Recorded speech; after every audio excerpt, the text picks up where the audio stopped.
but my basic idea is we need to release the physical body of subconscious holding intention. And in doing that, we gain clarity and freedom. And so there's this constant path of releasing, relaxing deeper, dropping the baseline of the nervous system deeper down, deeper down.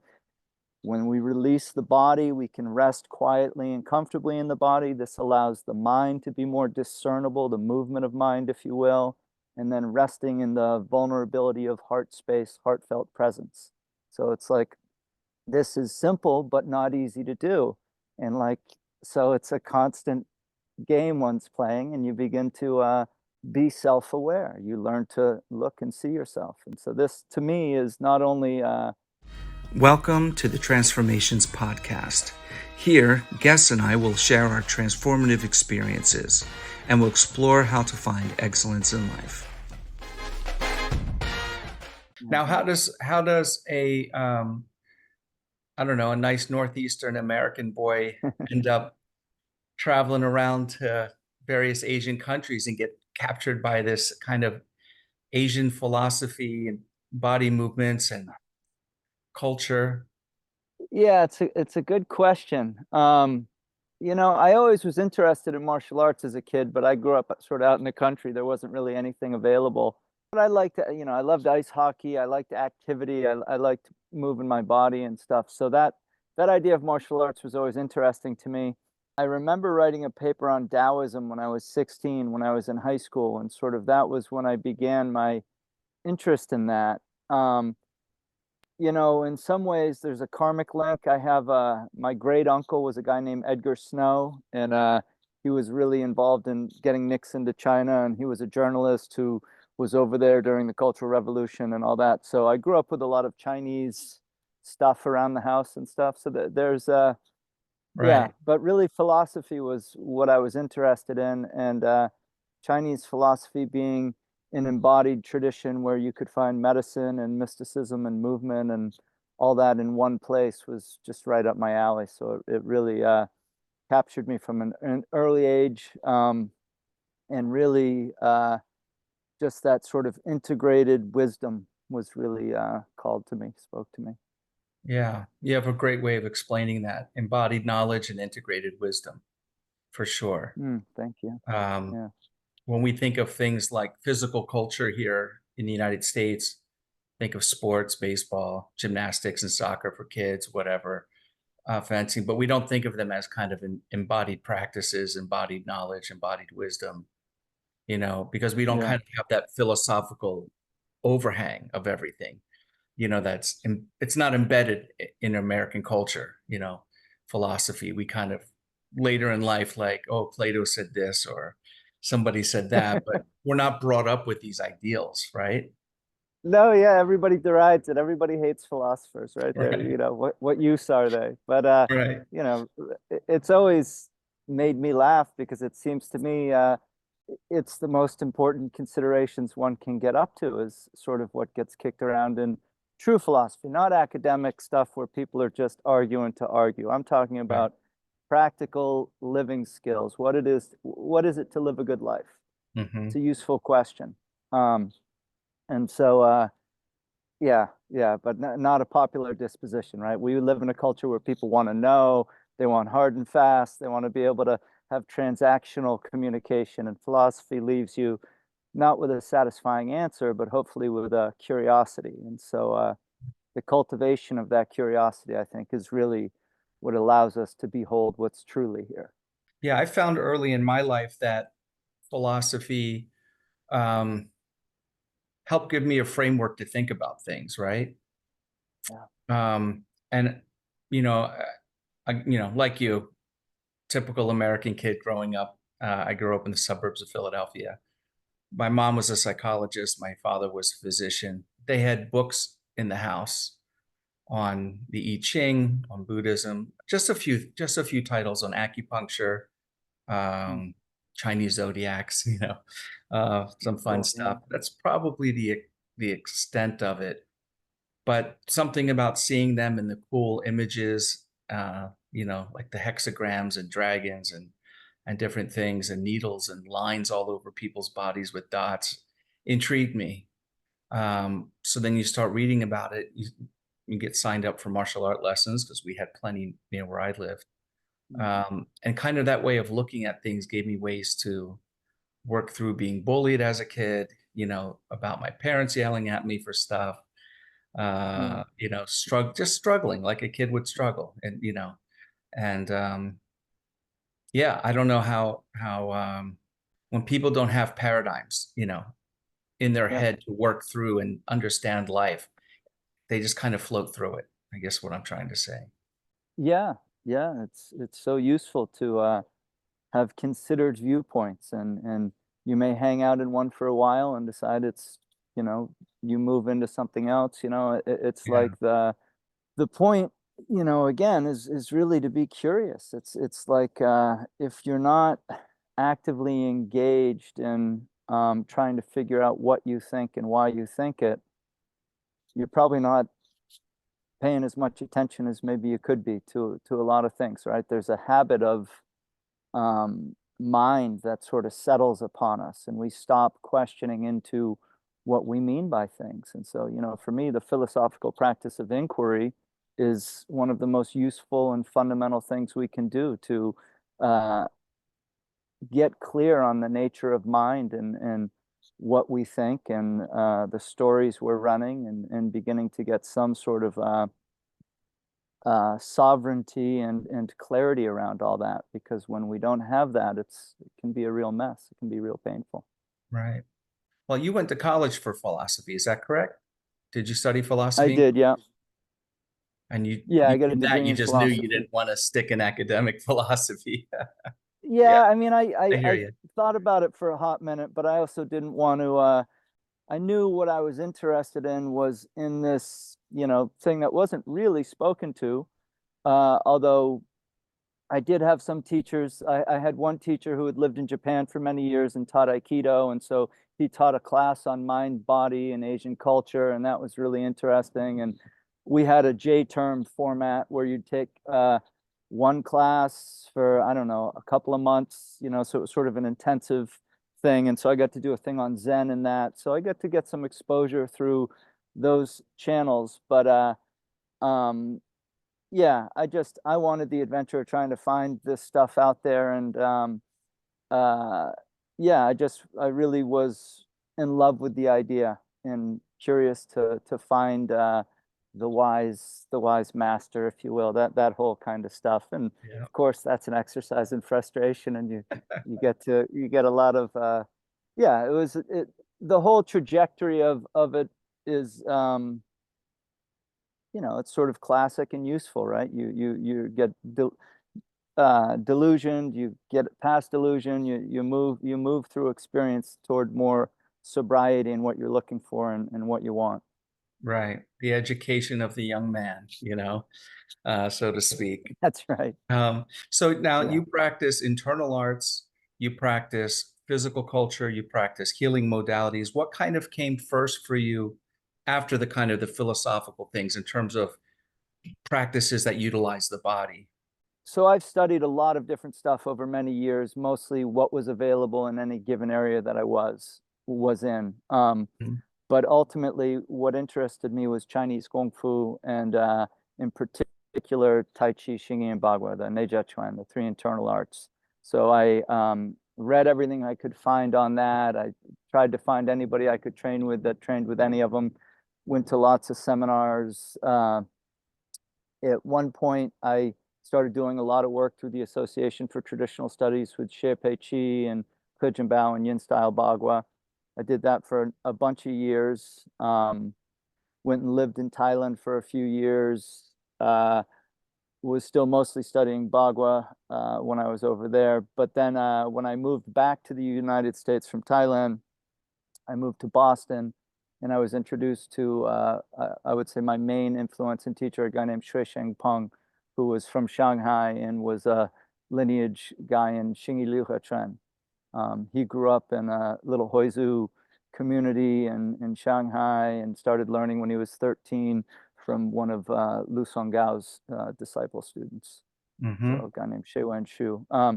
So that was an interesting process because, I thought I was kind of a pretty good martial artist because I've been doing it for a bunch of years, and I really wanted to be a good martial artist. I was like invested in it, and Peng just sort of showed me that I didn't know what I was doing really. He said, "You have some foundation, so this is good. It'll be easier for me to teach you." But then I could just see from the physical embodiment of what he was doing and what I was doing that it was true. And so yeah, I got to go back to the drawing board, and that was a really useful experience. And was really blessed to be able to train with him, just the two of us, pretty much every day for a few years. And it was a beautiful relationship and learning opportunity. And the old school, all I did was rooster step for a while until he introduced the next thing. And at first it was really slow, but then when the body starts to learn how to learn, and then you can start moving through material. But that was a really cool experience in time. And so I still practice that art, but for me, over the years, I've studied a lot of forms of movement therapy and body work and all of this in my attempt to try to understand Chinese martial arts, because that was sort of what I was, I got to say, it's just a lot of the really good information is in the traditions. You just have to be able to find it, Right. and not get overwhelmed by all of it. But my basic idea is we need to release the physical body of subconscious holding intention, and in doing that we gain clarity and freedom. And so there's this constant path of releasing, relaxing deeper, dropping the baseline of the nervous system deeper down, deeper down. When we release the body, we can rest quietly and comfortably in the body. This allows the mind to be more discernible, the movement of mind, if you will, and then resting in the vulnerability of heart space, heartfelt presence. So it's like, this is simple, but not easy to do. And so it's a constant game one's playing, and you begin to be self-aware. You learn to look and see yourself. And so this, to me, is not only well, it's where these arts lead to a point. I think that Chinese martial arts are just par excellence in terms of creating the possibility of really transforming the body and getting one's awareness developed through movement. It's like the common thread in all of this is awareness. You're developing body awareness, you're developing awareness of mind, developing awareness of disposition or quality of being, if you will. And so really useful to be aware, and then to have a range in different aspects of being. Right.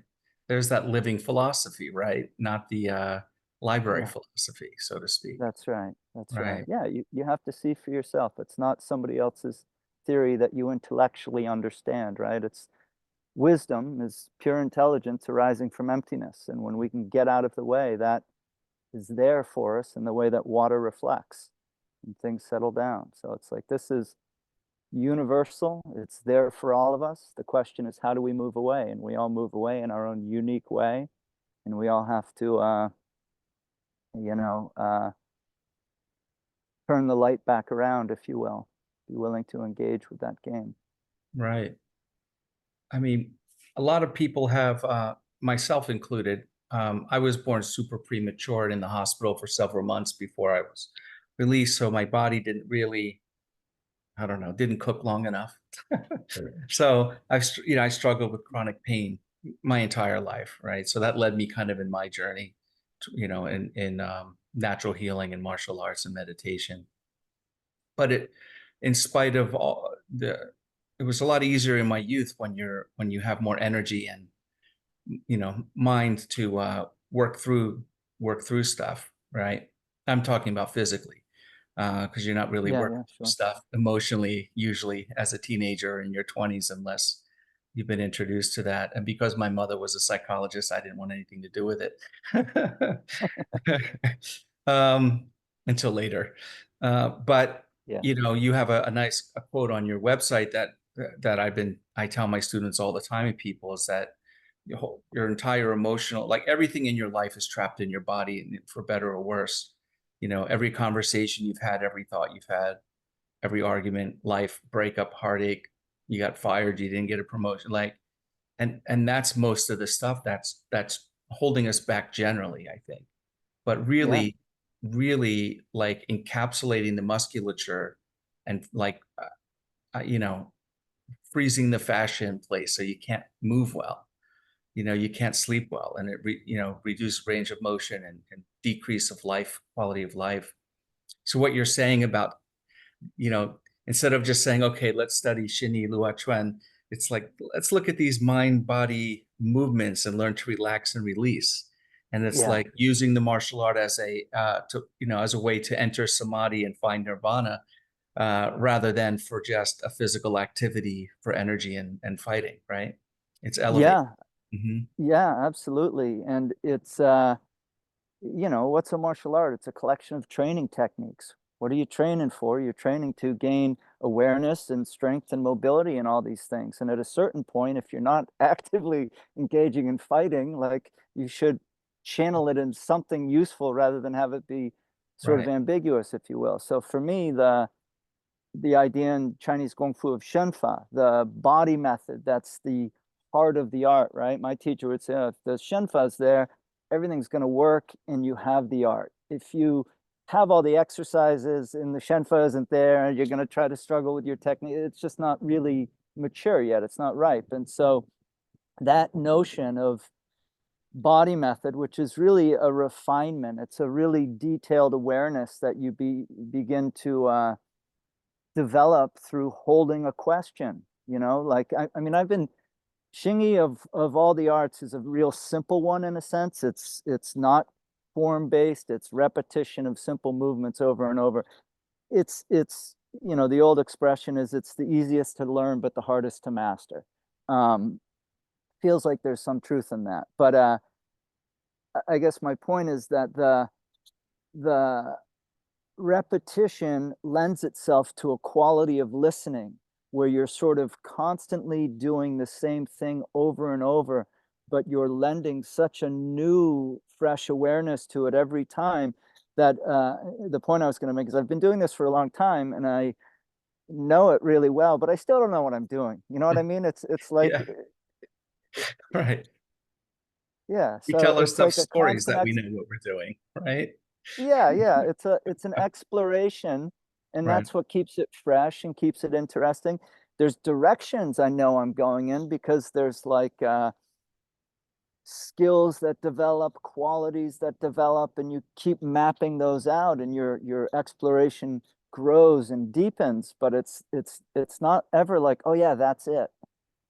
Some people don't know because it sounds similar, but Xingyi and Xinyi are different characters, different art. So Xinyi Lu Chuan and Xingyi Chuan are different. So why don't you talk about that a little bit? My understanding of it, and I'm not all that into the history and research and all that stuff, but Xingyi Liuhe the 10 big shapes, is the oldest of the internal arts.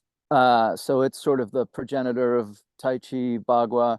Um, but then you also have what arose out of it, and it's spelled Xinyi. You also have something called Xingyi, Right. and that's based on the 5 elements and often the 12 animals as opposed to the Mhm. 10 in Xinyi. Um, my thoughts on it are that what you see in the 5 elements and the 12 animals is more application based focus. Like in Bagua, we have the pre-heaven and post-heaven, and the pre-heaven are the body changing practices to develop the Shen Fa, and the post-heaven are more like ideas of how you'd use it. So Xingyi Liuhe Chen to me is the body changing method. It's really sort of these wild looking movements that people think, how are you going to use that in a fight? But it's about developing the physicality. Mhm. And so then more of the P and Bung and all these things are more ideas in hand trapping and application. Mhm. Uh, Totally just my thoughts on it. I've studied both, you know, and I feel that there's some validity in that as a notion. Right. But yeah, the Xingyi Liuhe Chen is, as I learned it, very much of a stepping focused art. It is a very athletic, hard, physically demanding practice, really based on stepping methods that are designed to stretch and strengthen the body by always landing on balance and power. and you're really getting that separation of the two legs, empty, full with each step. There's a whole body pulsing rhythm that starts to happen. So it's creates a lot of stability and a lot of power. And you have those deep crouching steps too, right? Where you're reaching That's down right. between the legs and or toward Yeah. the floor, the ground and so forth. Yeah. Yeah, Xingyi is a bursting energy. So it's you're going from as tall as you can be to as small as you can be. And when you're getting small, it's like cotton bursting. That's what my teacher Mm. would say. It pops through the husk kind of thing. The internal energy squeezes out. Um, Based on the rooster step, which is the first exercise that at least I was taught. And the idea in the rooster step is you develop an asymmetrical, isometric engagement of the body that you're using to separate the waist from the pelvis and begin to get some uh, connection through the torso. You also teach Qigong and you teach Neigong, right? Is the Yeah. Qigong system or Qigong methods that you're teaching deriving from one of those, the three Neijia Quan, or a separate system that was learned like Bagua Jin or what Jin Yeah. or whatever? No, so I teach the 8 healing sounds that I learned with Xie Okay. Pei Chi years ago because I just think they're great exercises and I enjoy them. I teach a couple other little Qigong sets that are things that I've learned outside of martial art proper. So Xingyi has a lot of Neigong. To me, a big part of what you're doing is intent, right? You know the the parameters are that you have to engage the body with some real tenacity and maintain that to build the frame and the tendons and the blood and the strength in a sense. And then you're also learning to work with the nervous system and the feeling awareness and the more subtle essences of chi and felt sense. And those two extremes are in all the arts, you know? So like to me, the Xingyi exercises are phenomenal body changing tendon development practices. The rooster step, when you do it right and you've built up to it, is a great qigong because you're really working with the breath and the step, and there's a whole body sort of pumping that gets going on. At least for me, a lot of the times to directly introduce some of the ideas in qigong, I just find it useful to get out of martial context at all. You Yeah. know, so like, and I find that true in a lot of a lot of aspects of it. Meaning I think that can muddy the waters in people's ability to dial in on specific skills and things that are useful. It also holds people true in a sense, so you're not, you know, there has to be a sense of how structure and framework against another body and all that. That deepens your practice, even if you're not interested in martial art, let's say, right? It gives it Right. a fullness because you're dealing with bodies. But the more subtle energetics, some of the more useful ideas that are often mixed into martial arts, I think are better explored in their own right because just the conditions are more useful. You know, for Right. instance, you know, like being absolutely relaxed as a disposition and a way of being is very useful inquiry, right? But when you're training, and at least in, you know, this is the other thing, is no two of a trade never agree, right? There's so many Right. people that do these things so differently. They listen, oh, you're totally wrong. You know what you're talking about. But like my teachers would really focus engaging through the tendon structure through creating oppositional directed movement with the body or intent, let's say, with the body. Like the idea of being relaxed when you're training gets in the way of finding some of the things that you need to train to really fulfill that art. And people say, but it's an internal art. I'm supposed to be relaxed, you know, and it's like, no, you're not, you can't do it hard enough yet to begin to relax, right? Right.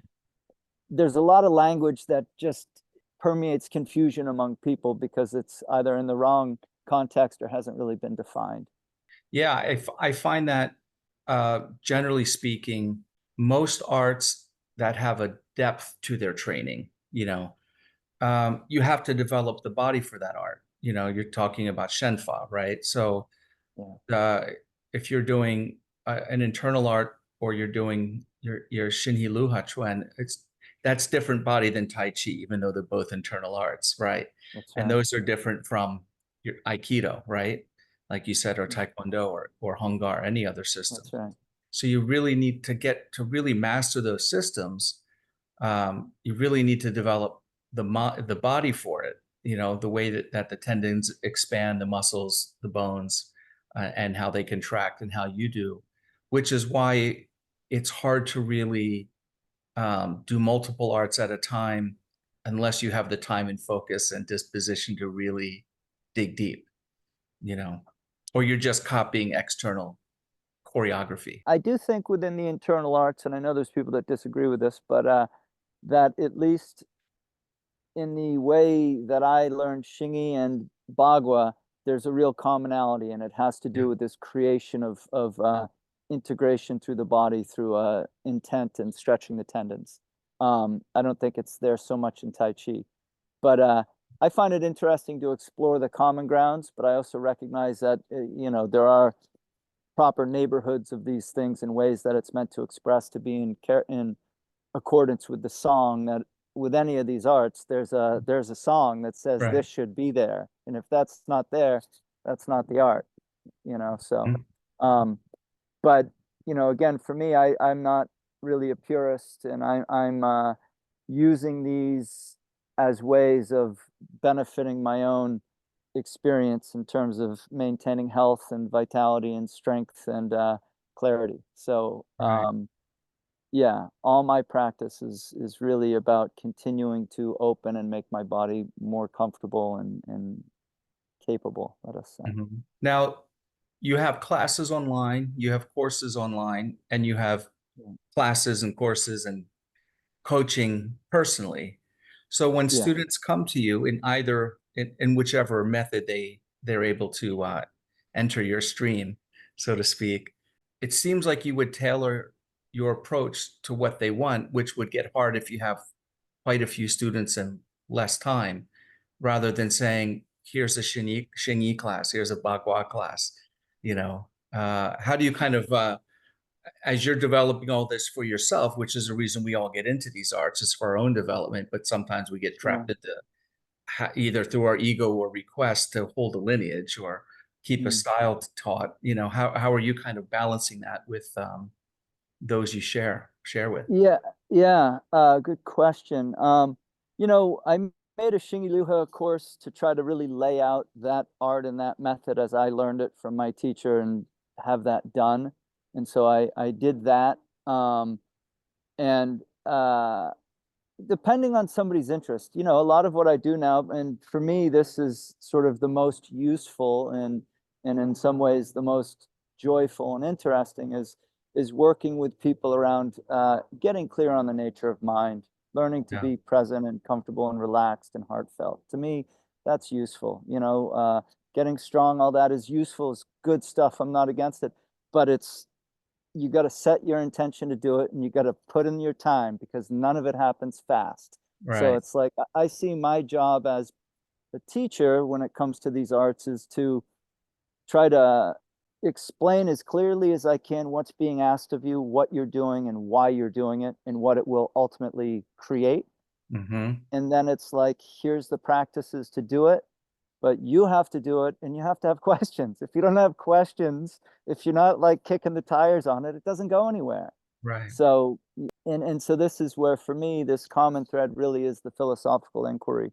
It really is the recognition that whether we're in the domain of the physical body, the mental body, or the experience, emotional body, what you're doing is developing awareness. Physically, you're Mm-hmm. developing awareness of the quality of the tissue by studying the movement and the way you feel and your ability to innervate and exercise and move and control your body. Mentally, you're studying the thoughts that make up your mental field and beginning to pay attention to the fact that most of the time we're intoxicated with our thoughts. We don't even know they're going on. And so, like, until we can find some silence and stillness to notice all this, it's impossible to address. And then, in beginning to get some space there, we begin to rest into the qualities of being here when we're open and peaceful and calm and realizing that it's not out there, but it's in here. And Mm-hmm. so for me, that conversation, those practices, that process, which really encompasses all of it, right? I like to say you have to release the body, get rid of the tension that keeps you in your mind all the time because the body's an uncomfortable, unsafe place. Then you can recognize the mind because you have a place to observe it from. You're resting in the body. And then you can begin to rest in the heart, return to your true nature, right? The illuminating virtue. Right. And that's why the Chinese speak about the heart mind. It's That's right. basically one unit. That's right. And You know. I've always liked, to me, Xingyi Liuhe Tren means integrating the heart and the mind through the six harmonies. Mhm. That's what the process is. That's a bigger thing than martial art, Right. you Yeah. know? So that's how I hold it. So elevate the individual, elevate society, be useful human beings, and don't be trapped, you know, in the samskaras of life. Yeah, Yeah, that's right. because you need that Recognize. every day, but we're not getting attacked every day, right? So, You know, everybody's their own worst enemy. Until we get clear on the nature of thought and how pervasive it is, it's really hard. So it's like there is a mystical sobriety of beginning to wake up. And part of that is your ability to be still, to be mhm, quiet. Those are cultivated. Practice standing, really useful for cultivating these qualities. But sometimes if there's a lot of demand in the body because there's so much discomfort from doing the practice, then it's hard to be as present, right? So it's like you're targeting the same thing no matter which domain you're working at it through, you know? And so it's like you focus on what that is. What's the through line? And it's awareness. It's seeing what's here, not being adrift in thought, looking at where we're looking from. I find that one of the most interesting things when considering consciousness, our own consciousness, is that we could be sitting here listening to each other and not realize that we're having a daydream until we snap out of it. Like even That's for right. 3 seconds, you realize, oh, I was thinking about whatever, because I said something or you said something that triggered a memory or a thought from somewhere.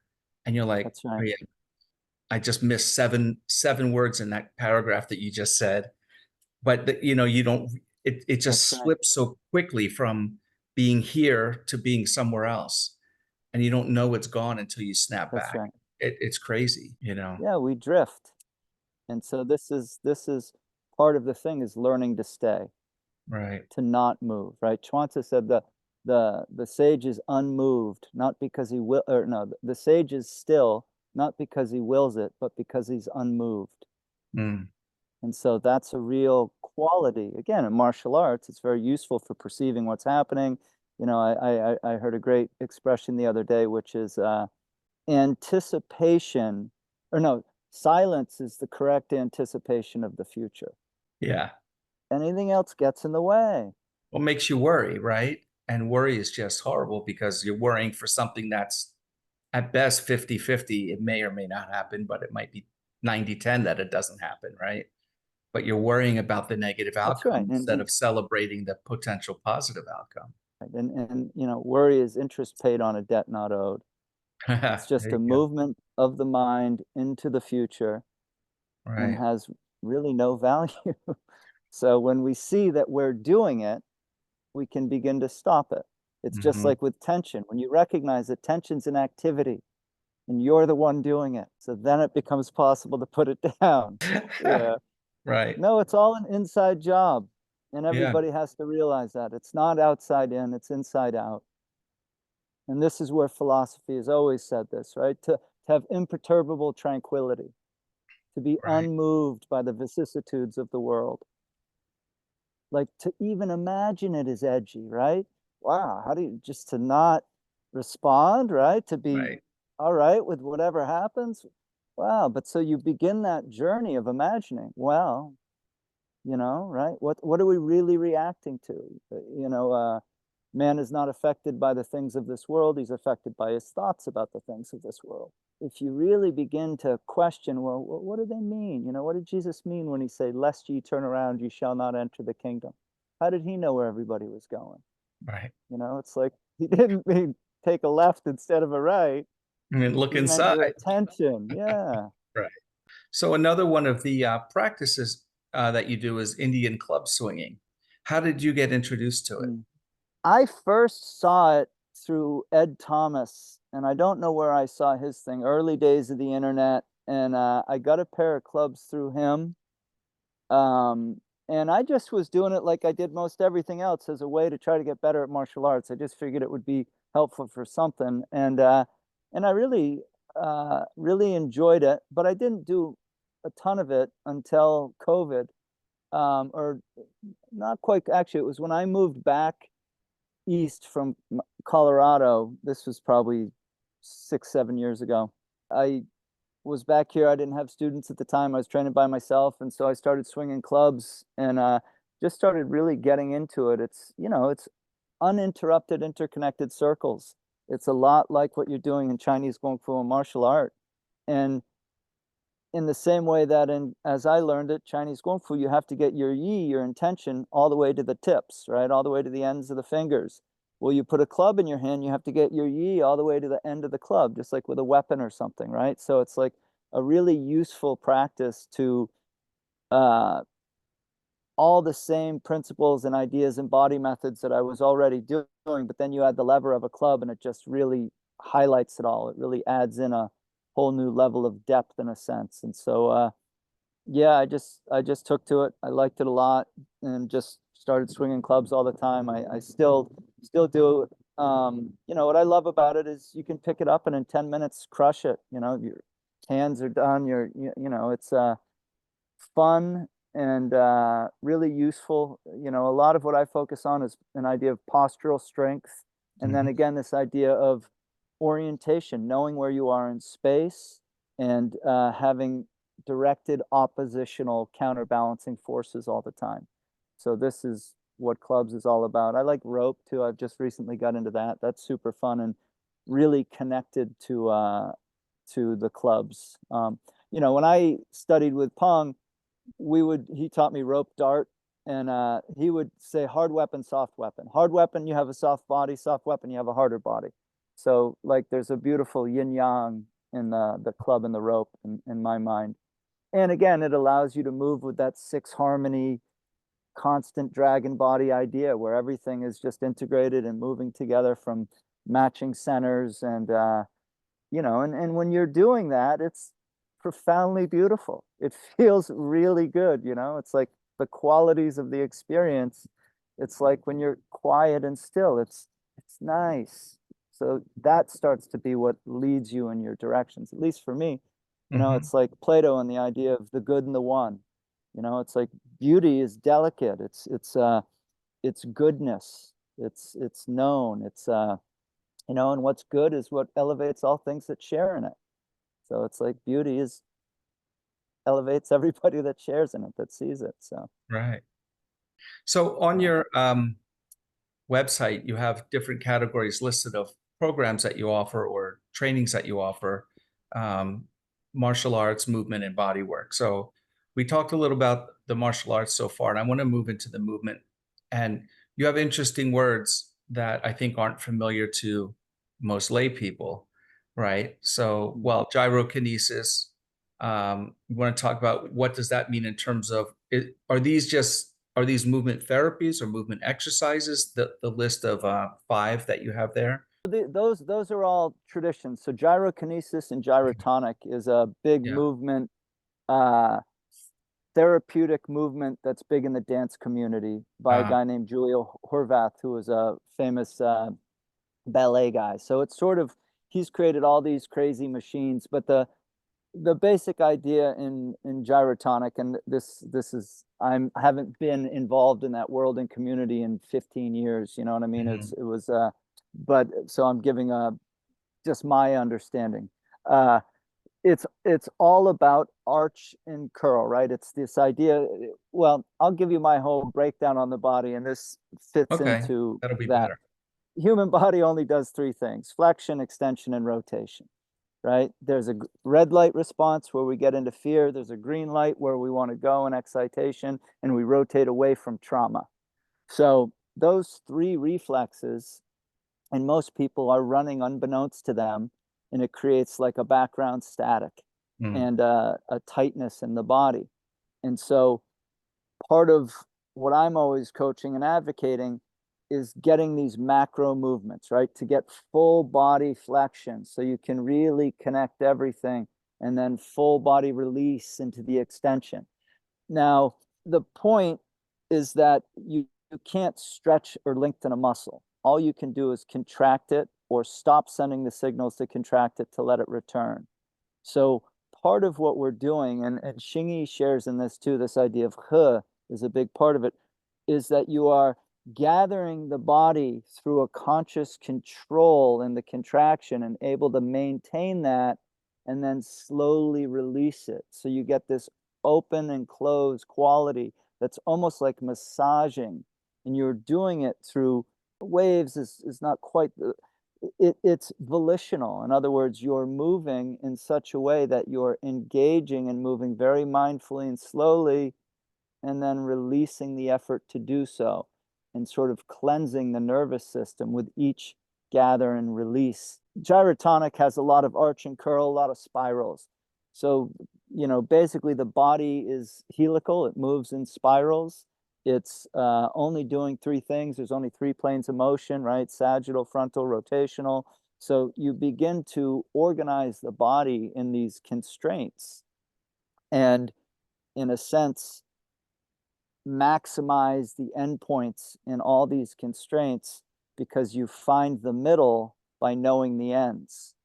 So we're organizing the body to find center, but we do it through the useful constraints of the endpoints, right? This is like, to me, Tai Chi is a Trinitarian philosophy. It's a recognition that there's a yin and a yang, and you can only find the middle by knowing the two endpoints. And then there's this idea of a sort of moving middle as the whole thing is moving around, right? There's the recognition of simple patterns, and these are mostly geometric and numeric, that you can organize the body through by taking it through its macro considerations, the movements, the reflexes. And then you have alignment, and alignment is an idea, right? You need to be upright, vertically aligned. And to get the body to be more and more able to express that, you may need to go into a whole lot of sort of closing and movements that don't look aligned to get things to begin to release into the possibility of alignment. And what is the Egoscue method, if I pronounce that? Egoscue, yeah. Egoscue. So that's a method of postural structural work. So a lot of what I was talking about before was sort of somatic paradigm. Right. And so I was interested in two things. There's structure, and then there's intelligence that moves that structure. So the somatic is really looking at that awareness, feeling as you're moving. The Egoscue method is looking at alignment structurally and saying, well, this needs to be moved, and this is how you move it. So it's like much more of engineering and creating posture as a template. It's the assumption that posture counts, right? It's like, if you don't have 90-degree loads at the joints, you're going to have issues. And so it's corrective exercise done in a particular way to lead the body towards a more upright and vertical posture. So I feel like the club swinging would help do that if you're holding standing postures, right? Absolutely. Clubs is huge for that. And, in a sense, there's having the yi, there's having this intent that becomes solid and upright, and you're never slouching because that yi is there. And then there's working with the meat suit. I don't know, everybody's body's got ways that it's all a little bit off. And so you have to have a variety of ways to try to tease that out and get the person to release and naturally become more upright, more aligned. Strength doesn't need to be learned, but weakness needs to be unlearned. And this is the same thing with postural deviation and stuff. It's like, what's really here is good. We just have all these layers of subconscious tension and other stuff getting in the way that can't express, that can't come through. So we clean it up. We do that by releasing it, emptying it out through awareness, through the felt sense. So if someone were to come with you with, chronic pain, tight body, shortened muscles, would you take them through one of these traditions, it depends on the context that somebody's coming to me. And there's Right. I did Jin Shin Jyutsu, which is a hands-on healing work for many years. So some Right. people come to me for Jin Shin Jyutsu. We may address everything you were just saying, but we'll do it on the table and we'll do it through Jin Shin Jyutsu. Right. Some people will come to me because they want to train, they want to learn Chinese martial art. And then, depending on the body in front of me, that will depend on the protocol I'm going to use to try and address that particular weakness or whatever needs to happen. Right. So Jin Shin Jyutsu is a very gentle form of acupressure, you could say. Mm. Uh, it does have a huge component of self-care, which is one of the beautiful things about it. And that's a lot of what I do is teach self-care and share that through meditation. And Jinshin has a lot of mudra work. And Mm. so we work with the hands, but we also lay hands on the body to help facilitate different organ functions and circulation patterns. Um, so there's the technical piece of understanding where you put your hands and sort of the different physiological stories behind that. Um, and then there's also the dispositional piece. Jinshin Jitsu, really originally the 26 safety energy locks that we divide the body up into are representative of gods, deities that have personalities and functions and jobs. And so it's sort of a practice of harmonizing the individual through tending these relationships, if you will. And it's, you know, we say it's resting in the divine, resting in the honorific center Mm. of the divine restaurant, the divine presence resting in the honorific center, which is where everyone finds themselves. Mm-hmm. And yeah, so just to give you a simple idea, Jinshin, we say worry, fear, anger, sadness, trying too hard. So holding the finger will help with that attitude. Worry is related to the stomach and spleen, fear, kidney, bladder, anger, liver, gallbladder, grief, lung, large intestine, trying too hard, anxiety, heart, small intestine. So just lovingly holding a finger, being a little bit self-aware while you do it. These negative attitudes arise when the organ function is run down. And so the attitude is sort of an indicator of the physiology being taxed. Mm. But it's a beautiful practice. It's really gentle.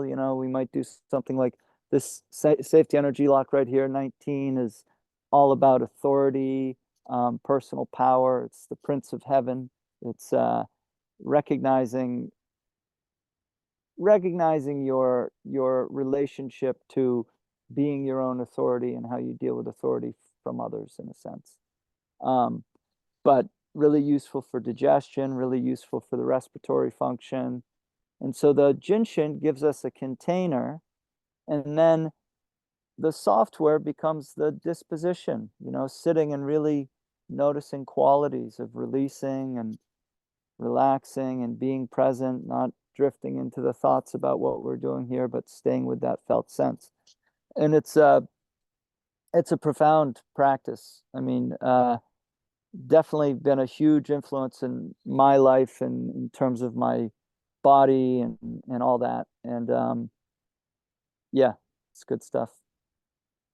Wow, wonderful. Now, did you learn this? I know you traveled a bit in Southeast Asia. You were in Thailand. You've been to China. Did you Yeah, learn this in Japan, Jin Shin Jyutsu? I didn't. It was actually I learned this in the States. I've Mm. been involved in Jin Shin Jyutsu for probably 25 years. A woman from Japan Mm. who had been living in America named Mary Eno was her Japanese name. Later it became Mary Burmeister because she married an American. But during the internment camps, she had been the valedictorian of her school in Seattle. Her family went back to Japan because they started the internment camps, which is important because she spoke perfect, really good English. So when she was in Japan, her father was a big business guy. Um, he introduced her to a guy named Jiro Murai, who was a healer and who had healed the emperor and who was famous in Japan for his sort of esoteric healing. And Mary studied with him for many years and brought the art back to the States. And so I've studied with some of her senior students. It's a thing. You can find Jinshin Yeah. all over. It's basically it's a circular teaching, right? There's a 5-day process that you just go through many times, and you know, it's just like Kung Fu. You start to get stuff Mhm. after you've gone through it 50 times, and you're like, oh, that's what that means, you know. Right, right, Um, but I love the it's parsimonious, right? It's simple. It's just quiet, hands-on, and it's really the recognition of no mind. It's I'm not doing anything. I'm just simply sharing space, and you know, you're in training with the other person's nervous system. So if you're dropped in as a person, they'll drop in. And so Mhm. it's but it's a really useful practice, and has it's subtle, but then it isn't. At first, people are like, "What do you mean? I hold my thumb; it doesn't do anything," you know. But it's like, see, you have to come down to be able to notice these kind of things, and so Right, right. this is a good way to begin to drain some water from the tub for people. To me, all these are tools in a toolbox, and to be honest, for me, a lot of what I'm doing now is more working with people around principles of movement, principles of mindfulness, and getting people to drop into that quieter, more receptive state. Because a lot of it Nice. too is, you know, what's the present condition? If somebody comes in and they're all wound up, you know, there has to be a settling down for a lot of this stuff to take hold. So, um, yeah, I mean, more now the work that I'm doing is Jin Shin Jyutsu healing or dialectical work with people. You have a an Instagram channel that has tons of videos on it. Yeah, I'm People not can. very good with technology, and so like my website is really old, and I don't even know what's on Oh, it, it to be looks good. honest with you at this point. But Yeah. it doesn't. Yeah, we did do it at one point, and yeah, my Instagram is Awakened Embodiment, and it's got a lot of martial arts stuff for clubs, and I just throw stuff up every once in a while when I'm, yeah. I should be a little more savvy with it, and perhaps I'll get there. But for me, the interest in it, it's amazing to me how much this stuff has all grown, right? You and I've heard you discuss this. We're similar ages. Like people didn't get it before. People Right, didn't get how disembodied we were as a culture. They didn't get the value of movement. Now it's just mind blowing what you're seeing some people do and how much people get the importance of movement as a form of expression and mental health and all the rest of it. So I love that. And you know, for me, the what I really love sharing is just this process of inquiry, and whether we're inquiring into the body through movement or inquiring into the mind through dialogue and stillness. You know, it's really a beautiful way to be with people, and I think just such useful and necessary skills these days, right? Everybody, there's so much mind virus and chaos and crazy shit out there. Learning to think is really important, and recognizing how much we take on a third person perspective and we lose the grounding of our first person perspective. What's right. here? Do you think people can, from your experience, resolve their kind of physical trappings in their body just through seated meditation? Yeah, who's to say, right? You know, and I only know what I Just know, generally, right? but yeah. Right. But I do think that well, movement is how we soften up the body. It's like the Yeah, earth. If you want to plant something, you have to till the land to soften it. So I think it's really helpful for bringing awareness back into the body. But people are born with different degrees of that configuration, if you will. And so there are yeah, some people that maybe they're already just dropped in and comfortable in their body. But what matters is that if there's a lot of discomfort here, that's a distraction. And because sensation is known in mind, it's a lot of mind. So right. people have discomfort in their body and they immediately go into their mind to try to understand it or to tell a story about it or whatever. And so then there's a lot of abstraction that tends to go on there. So when the body's comfortable, it's quiet, it's a peaceful place to be. And then everything else settles. And so then the mind becomes much clearer. There's a awareness to it. The analogy I like is it's the difference between being in the river going with the water downstream or sitting on the bank of the river and watching it go downstream. If my body's tight and uncomfortable and I'm not really a friend to it, I'm going to live in my head because this I don't know what to do with. Right. The ability to become silent and still through sitting has tremendous impact on your physicality because you put down, you'll drop into depths that you can't when you're doing something that's Right. uncomfortable a little bit. You know, it's the Yeah. conditions are better for really, really releasing, and that stays with you and has a profound effect on everything else. Yeah. It's hard to fight the progressive isometric tension in your shoulders doing the standing exercises. Which is such a good practice for recognizing that you're not the tension, you're upstream of it. Hmm. But that's a challenge if the body's still, going through that. But Right. the placement of tension is a really useful thing. And so in training, we get to have these encounters in perhaps coarser ways than if we're sitting or in inquiry, but it's the same encounter. It's the same conflation of myself with something else. I am the tension rather Right. than placing the tension. So Hmm. yeah, it's really useful. So what are some instructions, for example, for the Zhang Zhuan students, who are holding those standing post Qigongs and the legs are trembling or their shoulders are hurting and cramping to release? I mean, Yeah. yes, we're not our bodies, we're not our thoughts, we're not our tensions.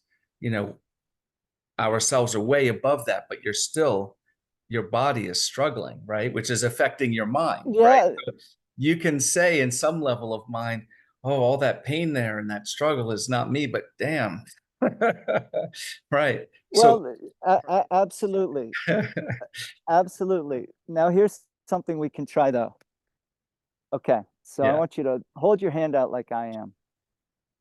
Okay. And notice that it's over there Hmm. where you're looking from, right? It's over there. And now you're going to make a fist and you're going to squeeze it with some tension. It doesn't have to be crazy, but enough that you feel it clearly.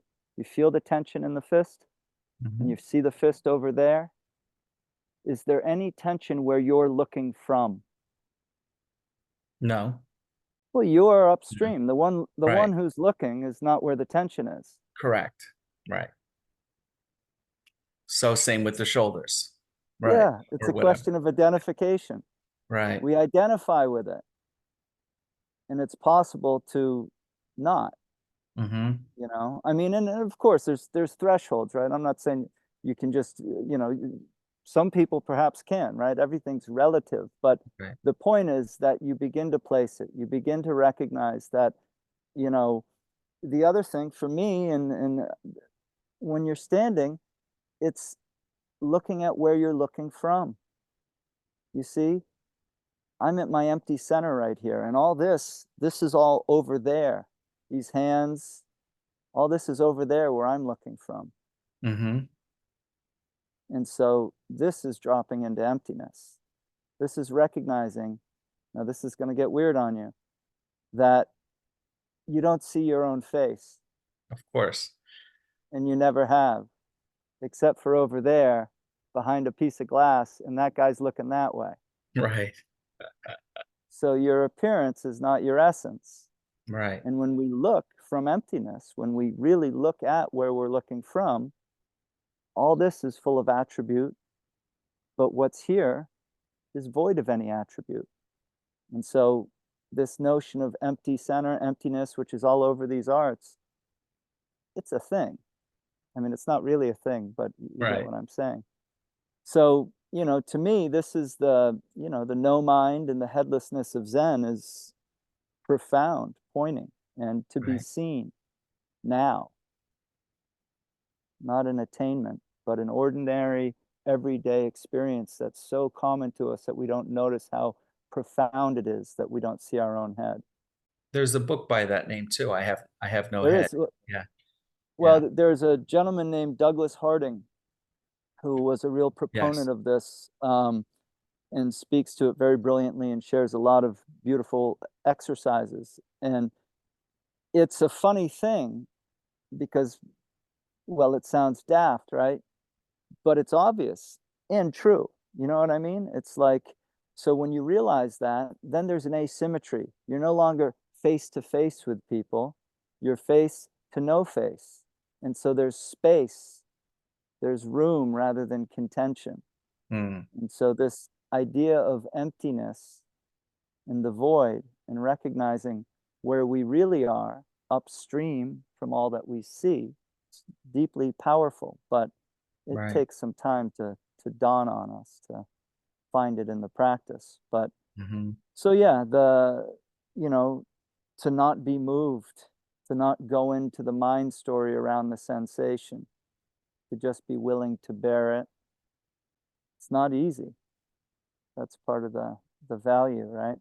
I know I don't know everything about you or very little about you and about your perspective and practices. Are there some things that you would really like to share? The recognition of the simplicity of a lot of these practices and traditions, and simple not being easy, but just not confusing, right? There's a lot of people that their idea of what they think they're supposed to be doing is just so far out there and so complicated that I don't know how they can get about the doing of it. So, um, in a sense, the the value of these integrated traditions, or at least what I've derived out of my years of being involved with this pursuit, is recognizing our true nature, who we really are, not our appearance in the world, that guy there, but who's really here. Mm, And in a sense, that's a process of uncovering and inquiring into, asking questions.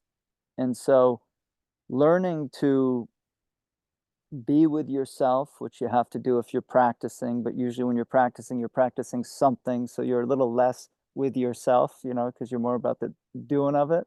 right. And sitting gives us an opportunity to really be with ourselves in time. At first, there's layers, veils that you're moving through to find your way into your interiority.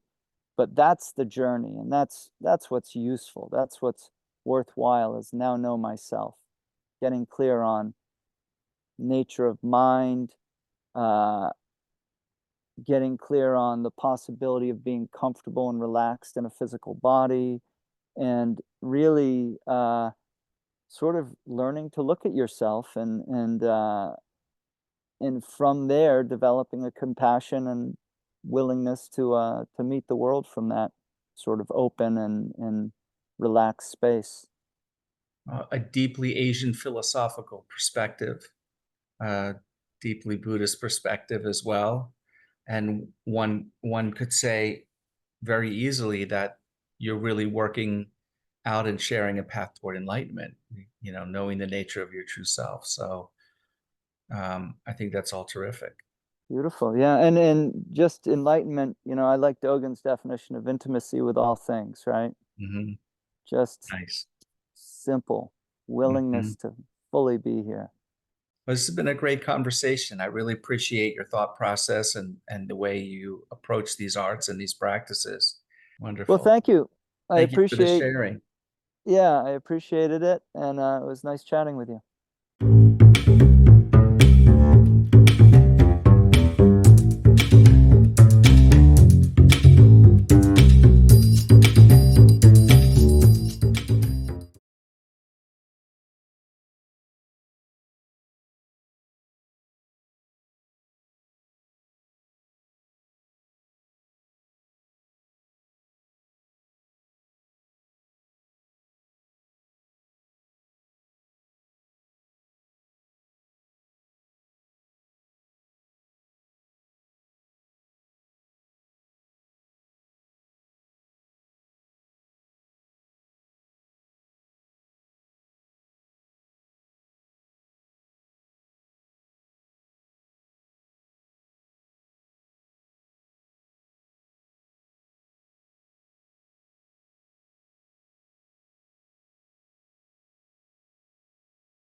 Welcome to the Transformations Podcast. Here, guests and I will share our transformative experiences and will explore how to find excellence in life.